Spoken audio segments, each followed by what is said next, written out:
Kevin. Dan. Last week, John Mayer turned 48 years old. Whoa. Yeah. That's pretty old. It sure is. That's like, that's like, you might as well. I mean, that's like nursing home, AARP. Over the past 25 years, Mayer has been a pop star, singing to teenage girls, Chronic back pain. blues revivalist. He's been a surrogate Jerry Garcia, and we're going to lock in to his varied career here on Real Brave Live.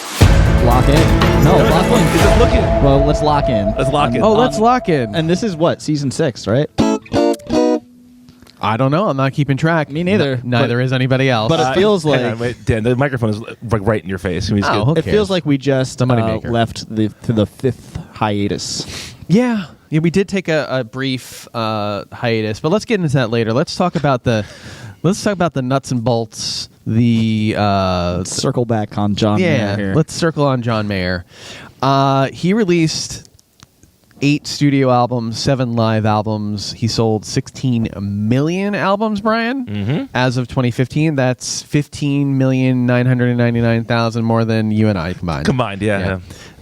He won 7 Grammys, 19 nominations, and is considered the best guitarist of the modern era. Well, one of I let that out. One of the He's best considered guitarists. the best guitarist. He's the best guitarist of the modern era. He's the best guitarist. I would say in terms of like your normie guitar conversations, people say how good John Mayer is all the time. Like he is a very well-regarded guitar He's player. definitely very prolific, and he's a very talented musician. You have to qualify the word best. Well, I said I didn't say the best. No, he wrote the best. He's in the conversation of one of the best modern guitar players. Yeah, but like, I'm not a fan of his playing. at all. So I this love isn't his playing. my I think opinion. his playing is great. As like he's a blues guy, You hate blues guys, though. Not like personally. But like he takes it beyond like the bomb, bomb, bomb, bomb, bomb. Yeah. It's this Well, what does he take it beyond? bomb, bomb, bomb. Okay. So if you come, I think we should separate this conversation in 2 ways. He is known as a songwriter first. I think now he's better known as a guitar player. I think he came up as a songwriter, but I mean his most high profile things of late have been his Dead and Company stuff. Yeah, you don't. where he's just playing as a guitar player. Yeah, and he's not writing songs for the dead. That'd be, I think, tragic if that were the case. But Can you imagine your body is a wonderland I was coming out of just gonna space? hell yeah, actually, I want to see that. Yeah, I think he's more known as a songwriter first. People would think of Your Body is a Wonderland from our era, and then you're going to think of Heavier Things. Good album, right? I'm not particularly a John Mayer fan. I'm not a John Mayer fan, but I think that it's a good album. He's a talented musician. He's a good songwriter. He makes good records. I want to know first, though, does he write all his songs?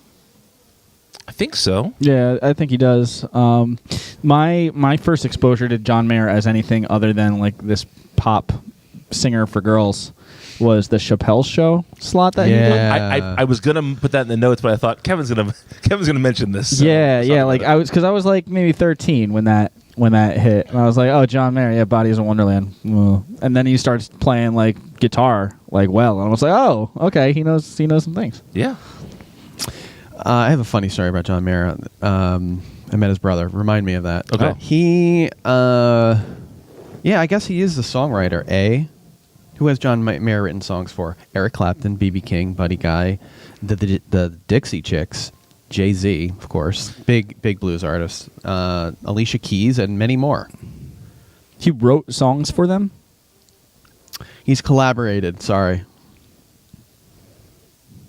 I'm sure some of those artists recorded songs that he has a credit on. I don't know if he wrote them from scratch, but I'm sure that there's some collaboration happening there.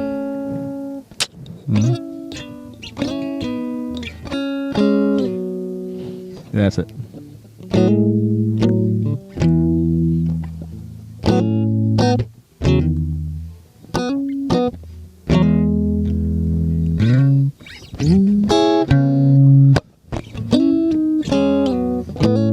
What's up, Dan? So, yeah, I'm just looking up the co-writing stuff.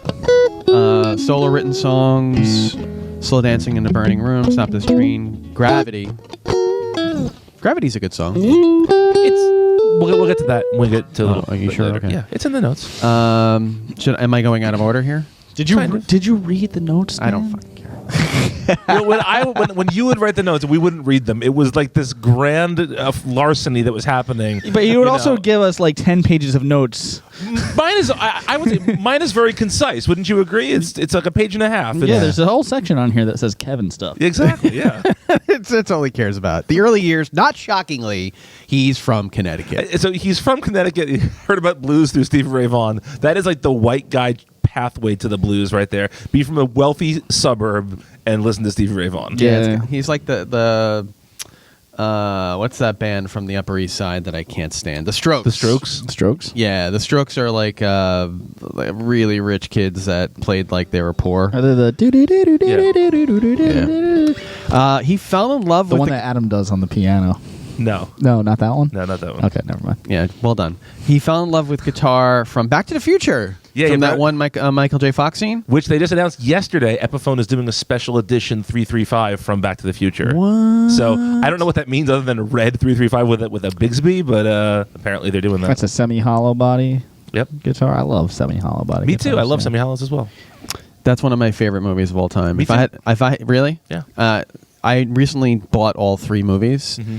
and when I'm super stressed out, and this is true, I will watch the movie just to get into a space. The first one, the second and third are okay. I agree with that. Do you remember back in the day of DVDs when you'd watch a movie, if you'd fall asleep, it would like go back to the screen and play the music from the DVD screen? Yeah. Yes. I had the flu when I was like 19, and I put on Back to the Future, and then couldn't get out of bed for 2 days, and just heard this for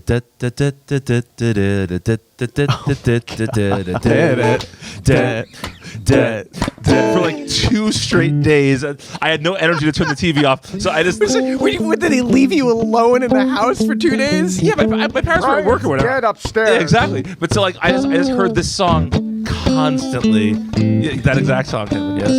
Is that a famous song, or is that just music that was written for the movie? I mean, it sounds like. That's a song. Yeah. I forget what it's called. Yeah. This is your cousin, One of the best. Marvin. One of the best tweets of all time was a guy saying, Chuck. "No, Trent is your cousin, Marvin Reznor. You know that new sound you've been looking for? Check it out." And holds phone to a funeral. Just an amazing joke. Really, really good. He got into blues via Stevie Ray Vaughan, one of your favorites. No. Why not? It's just because it's just so boring. He's so small. You ever see how big he is? He's like 5 foot. Stevie Ray Vaughan. Yeah. Well, now he's a lot smaller. Now he's Now he's negative 6 feet. the Yeah. What don't you like about Stevie Ray Vaughan? It's just like to me it's just very one-dimensional, and I'm sure anybody, if anybody's watching and then were to go comment on it, they would take umbrage. Well, Stevie Ray, one of the best blues guitarists of all time. It's like, yeah, but also like the blues guitar is not a very hard thing to do. I mean, that's sure. It's not. It's 6 notes. It's 6 notes and 3 chords. Like, get over yourself. Okay. Stevie Ray Vaughan is good. I mean, he's Yeah, not not perfectly my taste, but you know, he's a good guitar Yeah, player. no, I agree with that. Whatever. He's fun size. Him and Danzig, very Prince. small. And Prince. Who's the smallest? I think Danzig is like 4'11". Danzig is really small. Yeah. Did you know that? No, but Tiny Tim was like 6'3". Yeah, so that's the opposite. Yeah. Yeah. Dancing Through the Tulips. Yeah. Tiptoe through the Tiptoe. tulips. It's listed as one of the most frightening songs. Anything here with us, guys? So not shockingly, he's from Connecticut. Fell in love with Back to the Future guitar, Stevie Ray Vaughan. He attended. This should be not surprisingly attended Berklee School of Again, Music. he's on like Left. the rich white kid trajectory. Yeah, he dropped out of Berkeley. That's how you get famous. Has anybody ever finished Berklee School of Music? I don't think so. Nobody that we've heard of. Yeah. And that's kind of the thing. That's kind I'm of listening the to an audiobook about the Cars right now. It just came out, and 2 of the Cars dropped out after like 2 semesters. It's everyone. You go there, you meet some people, and then you drop out. There was, over the summer, I think it was, maybe more recently, there was just this viral video of the Berkeley guitar faculty having a jam, and it was just bad. It was just like really like unlistenable. Because they're all just trying to be like, oh, I'm the most Berkeley person here. And they're just doing I'm the most Berkeley person. Yeah, I and it's love just that. like garbagey guitar playing. Yep. That tracks. They're all like brilliant genius musicians until there's 6 of them on stage, all playing guitar and trying to out-guitar each other. He had a hit with his debut full-length album, Room for Squares. That has a song. From Back to the Future? Yeah. It took me a second to know what song you were doing, but yes. That's the one that there's a musical term for it. Kevin, what's the term for this? I never leave Not that. Where I have no words. Where what you like, the pitch is trying to imply volume.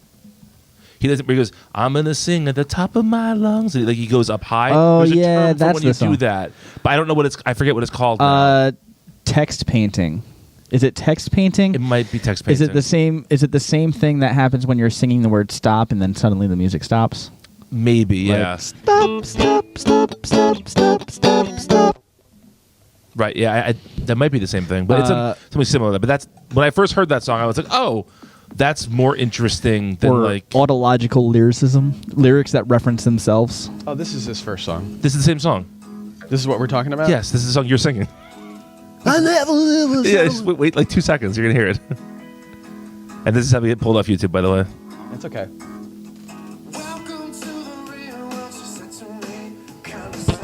I have to admit, I liked this song when it came out. It's not a bad song. It's a great use of the major 7th chord, right? But I never understood how he sang like that, and it's not surprising that he had problems with his he voice. had major throat problems at one point in his career. You really can't sing like that. It's even just me doing it for 2 seconds is impossible. We kind of talked about his music already. So the blues years, he started appearing with blues and jazz legends all the time. B.B. King, not currently because B.B.'s no longer here. Herbie Hancock. Herbie Hancock's still here, right? Yep, I think so, yeah. John Schofield, Buddy Guy. Buddy Guy's still here, isn't I he? believe he is, yeah. That's amazing. He was in the movie Sinners. Anyone see the movie Sinners? Yes. Yes. But the guy's in the Sinners, yeah. Yes. Oh, you're not an enthusiastic yet? No, it's just a guess. It was pretty good. Oh, yes. I love vampire I was movies. disappointed when I found out it was vampires. Really? Yeah, I don't care for vampires. I've seen Blade. What about You've werewolves? seen Blade Trinity. Yes. Okay. Werewolves do not care for werewolves. Did you see The Wolfman? No, with the lady from Ozark. Yeah. I'm going to watch that tonight, I think. Okay, it's good. I almost said very good. Okay, yeah, sure. But Sinners, I think, is very good. If you like werewolf movies, I think you appreciate the history I do. of the werewolf movie, like The Howling. Love The Howling. Okay, then I think you'll really Love an American appreciate Werewolf in London. Oh, yeah. All that stuff, yeah. Anyway. Oh, I was very young when I saw that, and it was on Encore, Uh-huh. channel 15. Yes. And there was boobs. I was like, whoa. The Howling? No, American Oh, wow. Werewolf in London. There's also, that movie has a thing that I've never seen another movie do, where the character's killed in the beginning, and he decomposes as the movie. He still talks to him, but he decomposes as the movie Oh, goes yeah, on. that's Every time right. you see Yeah. it looks worse and worse. Yeah. When I first saw that as a kid, it freaked me out. yeah, for I some was reason. like 8 when I saw that, and I was just like scarred, I think. I wanna say. Yeah. It's spooky season. We're watching a lot of horror movies right now. I'm up to like 40 horror movies. Okay. Yeah. Not to go on a tangent, did you watch a movie I think you'd appreciate, which is Clown in a Cornfield? No, but I've heard very good things about Clown in a Cornfield. So you would think it's a horror movie, and it is, but then it has subtext. Okay. So I think you'd appreciate the I'll subtext. check it I was out. just kind of like, oh, okay, I wasn't expecting that. Wait, the blues stuff. John Mayer blues. I'm right? sorry. Yeah, we're talking about totally different things. Launched the John Mayer Trio with a Pinot Palladino. Palladino. What's a Pinot Palladino? He's To drink. no. It's a drink. He's You one of get the like. on the rocks. He's one of the best rock bass players alive. He's been with the Who since John Entwistle died, and he's played with kind of everybody. He's a really in-demand session guy, very good bass player. I mean, not the most interesting bass player, but like a solid session guy. And then Steve Jordan, the drummer for that band, was in the Expensive Winos, which was Keith Richards' band, his side band, and is now the drummer for the Rolling Stones. Is that the same band that played, I forget what festival, but they do a really good version of Ain't No Sunshine? Possibly. Hmm. Yeah. I love that song. Hmm. Great I don't song. know what a Pinot Palladino and a Steve Jordan is, but it sounds. Steve Jordan plays in the solid. Stones now. I mean, that's It's coconut, it's rum, Yeah. it's bitters. Excuse me, bartender, can I get a Pinot Palladino, please? That sounds totally legit. Yeah. They would probably like pull out their phone and be like, Oh, goodness. Gravity. That was the big song from that, which is like, this is a good chance to turn to Kevin here and say, like, when John Mayer plays the blues, sort of, what style of blues is he playing? How would you describe John Mayer's blues playing? it's just Can I just say, like, he does not like blues players. He just went to an Eric Clapton concert. He was like, yeah, it was okay. Yeah, well, fuck Eric Clapton forever. But, that's a whole other story. his band was great. The keyboardists in that band were great. They were playing more than just 6 notes. But, John Mayer's style of blues playing is like just direct lineage from Stevie Ray Vaughan and B.B. King. Like that's kind of it. You hear he'll do those like overbends. Like, Yeah, I was going to say the step and a half. Yeah. you know that. A lot of vibrato. All of that bluesy stuff that when you go to like a open mic jam session at a bar and it's like just 4 hours of the 12-bar blues and it's just every dude in his 50s coming up to the stage and go With the face? yeah with the face. What is the face? Why do we do that? I don't know. It's Yeah. just it's like you're emoting. So you're emoting, you're going bye-bye on stage with your face. Yeah, you're trying to channel all of the centuries of of black oppression. of black into oppression. into white hands. Yeah, through your white hands. Yeah, that's exactly what it is. My dad had this George Carlin book when I was a kid that sat on our table. Every page had one quote. And I remember one day I opened it up and the quote was, "White people killed the blues." And I just thought, yep, that's absolutely right. I will Never read again. I just think it's weird that a girl at a college can put on a traditional Chinese gown and be accused of cultural appropriation, but guys like John Mayer get to walk around free. The people don't know the difference between... Well, they don't know the history. Yeah. I think if it was put into the hands of the types of people that would get outraged, they'd be like, well... And it's just people don't care enough. What's that voice? Well... That's the type of... Oh, there it is.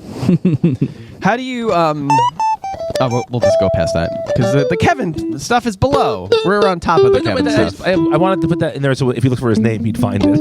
Okay. Good. All right, fine. Well, I want to also just point out real quick that the blues is it's every rock band. It's like its backbone. If you've ever heard Zeppelin, if you ever heard the Beatles, if you ever heard any of them, the Strokes. It's just you have to dig through some layers of crap in some cases, but it's just down at the bottom of. I forget who it was now. It might be Devo. There was a band I remember saying they tried to remove all the blues from their music. They tried to take what rock and roll had become and pull the blues out, just to as an experiment to see what would be left. And they said there's not much left, essentially, if you do that. And what band is this? I think it was Devo, but I'm not positive. Devo? Devo. They make a lot of money off that one song, and that's it. You know that, right? You ever see that? Here in my car. That one? No, that's not Devo. That's Whip It. Gary Newman. I think it's Whip It. Whip It. They make a lot of That money. was Good. Yeah. He just makes a living off of that, and good for them. Continuum is a bluesier pop album. That's the one that came out after the Trio stuff. It has that song "Waiting for the World to Change," which I feel like everywhere you went for 10 years, you heard that song. Yeah. Slow Dancing in a Burning Room. I don't know that one. I definitely heard it. I definitely have heard it. That's it? Yeah. Oh, that's really cool. Of course I've heard that. Yeah, it's John Mayer trying to. I think this album is him trying to bring some of that blues stuff into the popular stuff he was doing. That sounds like him doing Eric Clapton. Not Eric Clapton. Jimi Hendrix, sorry. No, different chords. Never. Close enough. Brian writes, LOL, he played at Michael Jackson's funeral. Yes, he did. LOL.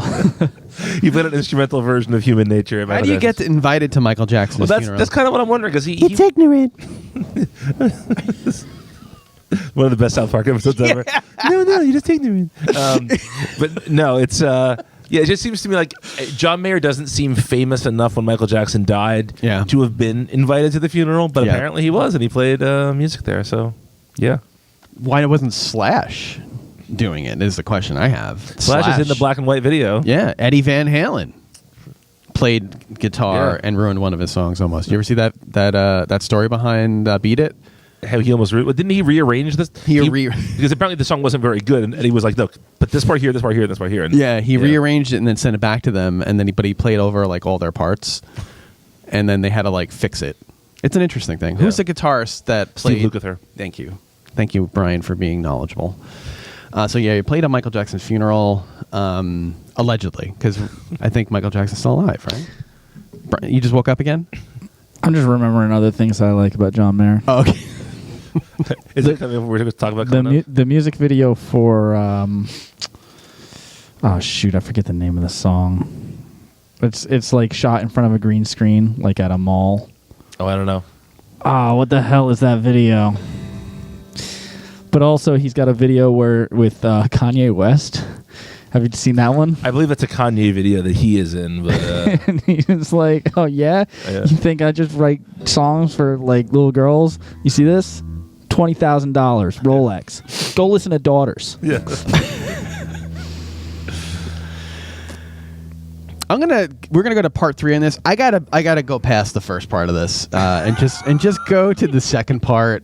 I don't know what to do with that. New Light. New Light was the name of the song. Thank you. So part 3 is the douche era, apparently, according to people that wrote this. What is this? It's a video of him playing in front of a green screen.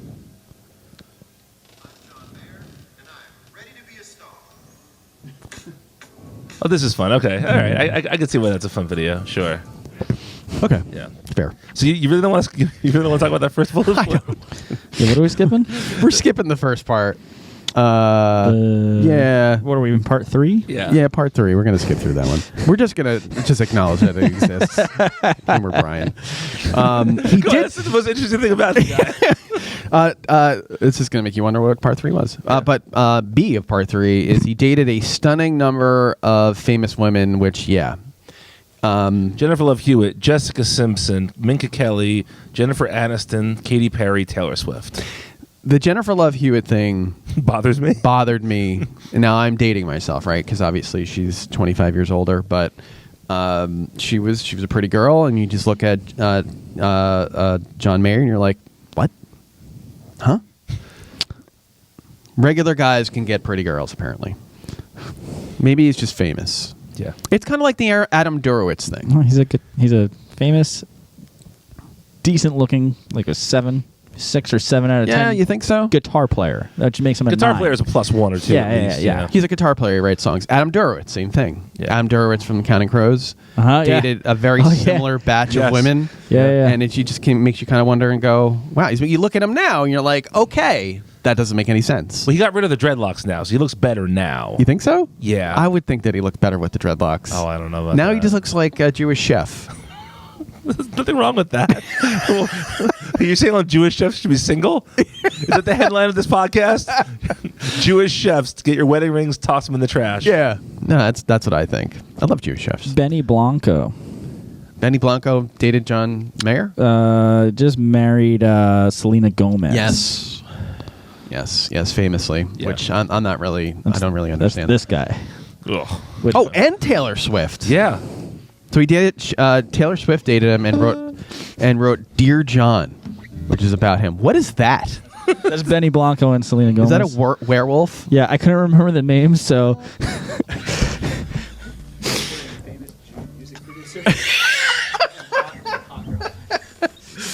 You're on camera, but off mic for that. So I hope people read the lips. Yeah. I really hope they read the lips for that one.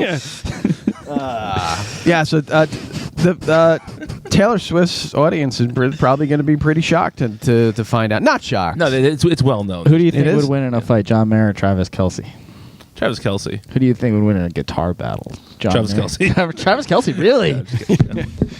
I did see somebody. We're gonna cut this part out. So editor, cut this part out. But I saw someone say that Taylor Swift is the first person to have sexually transmitted CTE, What is CT? What is CTE? concussion thing with the football Oh players my God. get. That's funny. Yeah.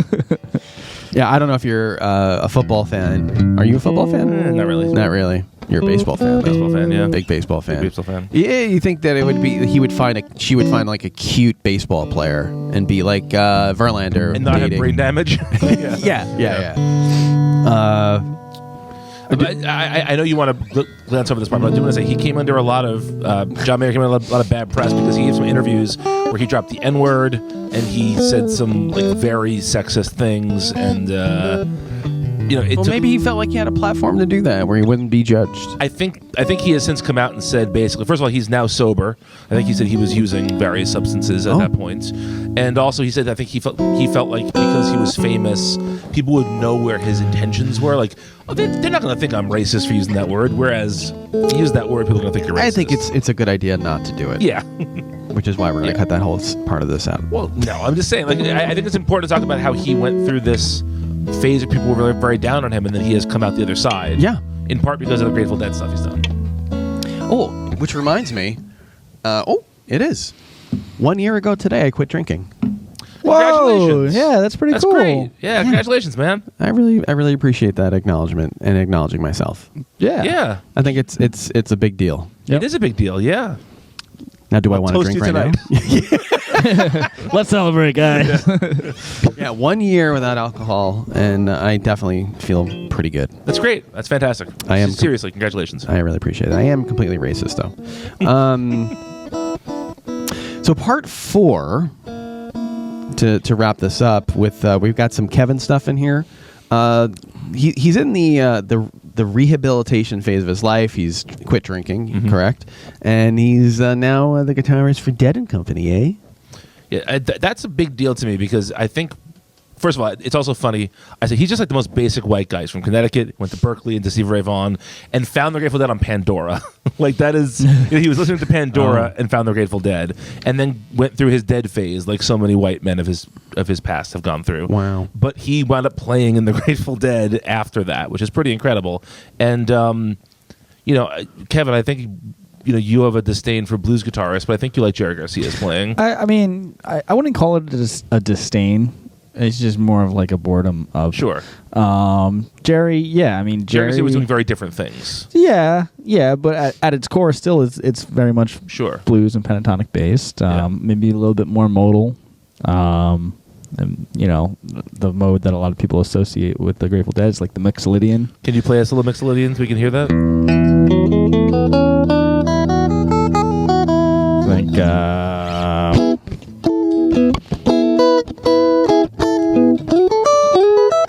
that kind of stuff.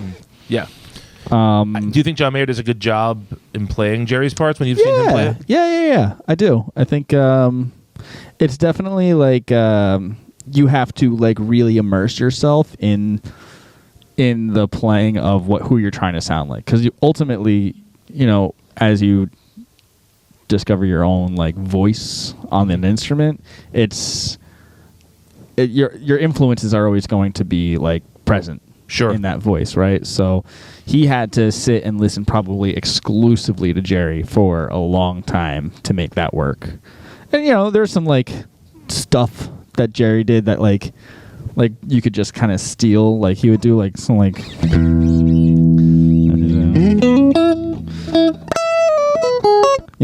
would do that little chromatic walk down from like roots or fifths. That kind of stuff. I don't sound much like Jerry. I don't listen to a whole lot of the Dead, but you like to listen to the Dead while going to a Fish concert. Yeah, that's a tradition that I have. That you have, or do those other fish facing folks? That's a tradition I learned from other fan faces, fish heads, fish faces, fish faces. Fish fan faces. It's a way to pay homage to the progenitors of the genre. Good word. Yeah. Really, we should be listening to like Miles Davis. All right. Oh yeah, but why? I mean, there's argument to be said that jazz music were the original jam bands. Oh. Albeit maybe more better. Mo better. More better. That's the correct way to say it. Yeah. Do you think that when sophisticated, let's say, when John Mayer at a John Mayer concert, he's doing like a solo there? Oh yeah, he's doing guitar solos, but Yeah. but he's not doing Jerry Garcia guitar solos. I think I don't think he's brought a lot of that Dead stuff into his other music. I think he keeps it relatively cordoned off. So he's not doing long solos at his long concerts, or his own concerts, but he's doing Dead solos, solos Yes. Grateful Dead concerts. I'm sure he's playing some guitar solos at his solo concerts, but he's not. I don't think to the extent that he will, with Dead and Company. So I have to applaud him, because you've got somebody that is as a talented songwriter, right? Just call it, see what it is, who's very successful, and he's got that thing. But he's really just a guitarist at heart. Like, he's like your prototypical guitarist who just happens to have this amazing career as a songwriter. I actually have a really fun story about him as a guitarist. So there's a guitar pedal company called JHS Pedals. It's a great company. They have a great YouTube channel, and everyone check it out. But the guy who runs that company was in a mountain bike accident recently. Couldn't do a video for his new pedal.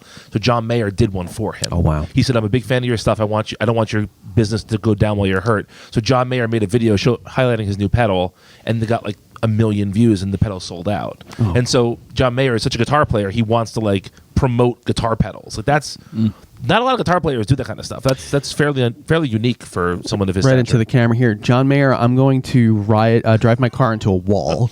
Can you come in and help us become more successful? Sell music lessons. Yeah, would that be really good? To top this off, John Mayer, you want to work for us? You looking for work, bud? it sounds like he would do it, right? He's got nothing going on. He probably lives in suburban New Jersey or Queens and can get to one of our locations to teach, right? Well, you just sold Willie Randolph, right? I did see Willie Randolph today, yeah. Look at that. Former Yankee and Met player, Willie Randolph. Nice. Did anybody know it was Willie Randolph? Yeah, someone bothered him. I thought for a second, like, maybe it would be nice to say, hey, Willie, how you doing? But someone else, and he did not seem pleased about it, so I was glad I didn't say anything. I once saw Larry David walking around New York City. Did you?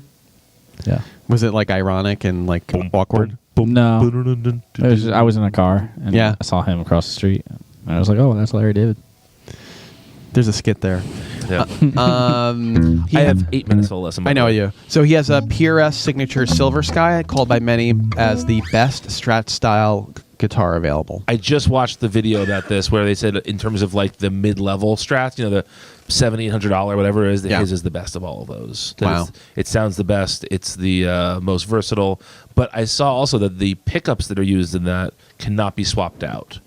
Like most guitars, you can buy a Strat. Like, are those the stock pickups in that Strat? I think so. But you could put any pickups you want in there. I got this on the Facebook Marketplace. Oh, okay. Is it a parts caster? I love that saying. Yeah, I have a parts caster telly in the other room. But the PRS pickups, apparently they're different shapes, so you can't just like drop other pickups in there, which is interesting. But yeah, it's the best Strat style guitar apparently on the market. I've always wanted a hollow body, semi-hollow PRS. I have a friend who has one of those. It's amazing, yeah. I have none of that. Today we've discussed we've got no kind of like culminating game to sum it all together. No. We're just gonna drop you right here. Yeah. If you've gotten this far, We're not talking to anybody right now. if you've gotten this far, congratulations. I think that my last word here is I think that John Mayer has had an incredible career. I met his brother once. Whoa. Yeah, at a how'd that party. go? It was strange. He was working for a marketing company. This is like 20-ish years ago, and he looks just like him too. It's really strange. And he sang a couple of his songs with us because we had a guitar. It was kind of nice to see somebody who supported his brother so much, but it was also kind of like, wow, like how do you have that famous of a brother and then just live a life outside of that? Yeah. Like how do you do that, especially when you look like him? Nice guy. I remember. Yeah, I have nothing bad to say. I'd be mooching off my brother so much. Yeah. I wouldn't work. Yeah, like what if you're like Juan Soto's brother? Do you work anymore? He's making $300,000 in a bat. Yeah. Tell me, Brian, how does that work, Brian? This is all my fault. Sorry, guys. I created capitalism and inflation and Major League Baseball and greed. No, you have Steve Cohen, who overpaid for a good player. He's a very good player. He had an excellent year this He year. had an excellent year, but that's it. Yeah, we're gonna go for next time. If there is a next time, we don't even know. Here's the next time. There's gonna be a next time. See us here together, naked, here on Real Brave Live.